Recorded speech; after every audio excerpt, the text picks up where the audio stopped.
Tracking, alerting, protecting. This is WKYT News.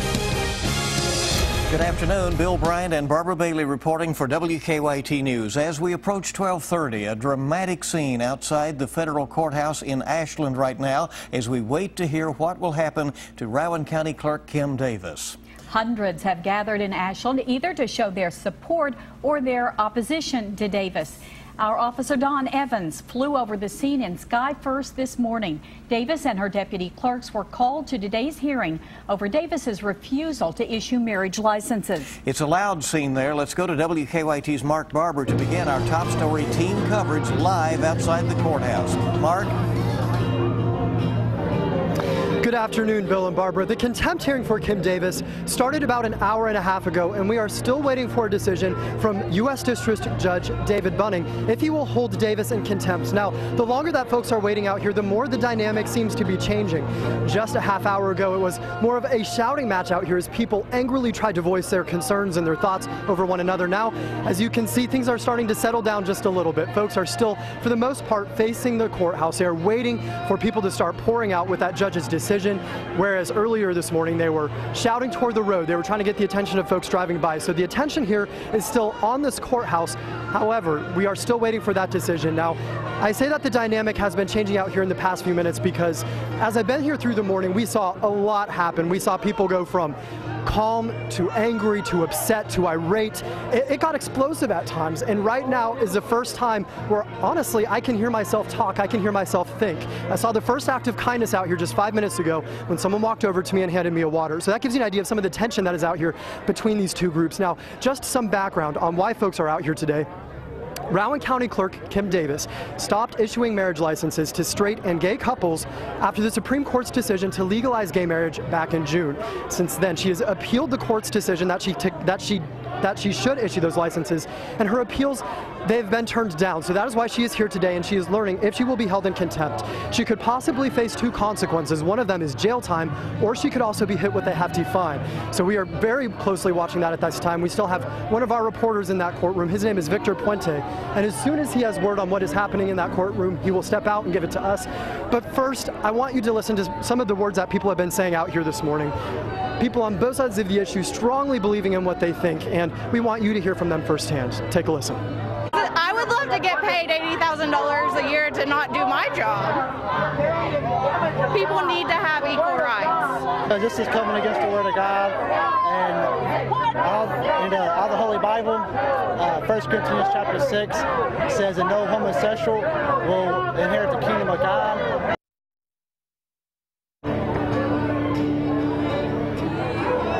Now again, this contempt hearing for Kim Davis started at 11:30. She said that the road that brought her here is one filled with beliefs and convictions for her. She said that this has not been an easy decision for her. When I spoke with her several months ago, she told me through tears that this is one that has been filled with heartache for her. She doesn't think this is a decision that's being made out of hate. Instead, she's just trying to stick by her belief that God ordained marriage to be between a man and a woman. Now, of course, we're still waiting to hear what the judge says about the fact that she is not issuing those marriage licenses, which is a part of her job as a Rowan County clerk. Of course, Victor Puente will step out of the courtroom as soon as we have a decision. We'll bring it to you right here on WKYT. In the meantime, stay with us right here and online, WKYT.com. There we are putting up-to-the-minute updates for you so you know everything that is happening outside this federal courthouse. Live in Ashland, Mark Barber, WKYT. Obviously, we'll go back to Ashland as soon as there is a ruling, and that may happen during this newscast. If not, we'll be breaking into programming this afternoon when it happens. Now, the active scene obviously has moved from Moorhead to Ashland today. The Rowan County Clerk's office is closed right now while Davis is in court. A much different scene so far. It has been very quiet there while we wait for the outcome of today's hearing. WKYT's Miranda Combs continues our top story team coverage live with more on what's happening there in Rowan County. Miranda. Yeah, you didn't know what you were going to see when you got here this morning because it has been such an active place for the past few days, but right now it is quiet. We also didn't expect to walk in and see a sign on the door that said they would be closed for the entire day. We weren't exactly expecting that, not knowing the outcome of the federal hearing yet. But I asked around and others that work inside the building, and they said that they put up this sign because she just doesn't know what's going to happen, and she realizes that, so wanted to be on the safe side and close down for the day. But what we've noticed here in the past couple of hours that we've been here is a steady stream of people that are trying to get into the office to conduct their normal business. In fact, one family came in and they were desperately needing a car title today, and that obviously did not happen to them, and they voiced their frustrations to us that you might have heard at noon. I also was told that the judge executive is here today. I was curious as to whether he'd go to Ashland or stay here. He's here. Apparently there are some state officials in town that he's taking care of, so I'm going to try to run him down in the next little bit and just get a little bit more understanding of what could happen moving forward after this hearing. For now, though, we're live in Rowan County. Miranda Combs, WKYT. All right, Miranda, thank you very much. And Rowan County Clerk Kim Davis is getting some support from some presidential candidates at this point. Republican candidate and Kentucky U.S. Senator Rand Paul discussed Davis's decision on CBS this morning. He says he believes a compromise can be reached where Davis doesn't have to put her name on the marriage licenses. Ultimately, if society is going to change its opinion on what marriage is, I think it'd probably be better through persuasion than through sort of an aggressive tactic where we federalize everything and force people to do things they don't want to do. Now, one of Senator Paul's suggestions was to have notaries sign the licenses. And Senator Paul isn't the only Republican presidential candidate weighing in and supporting Davis. Mike Huckabee says he supports Davis's refusal to issue marriage licenses. He spoke to her yesterday evening to offer prayers and support. Carly Fiorina and Lindsey Graham have said that Davis should comply with the law.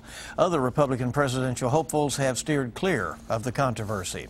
Now, again, remember, we have full coverage of today's developments online. Visit WKYT.com for the latest headlines and video, and we're keeping you updated here on air as well.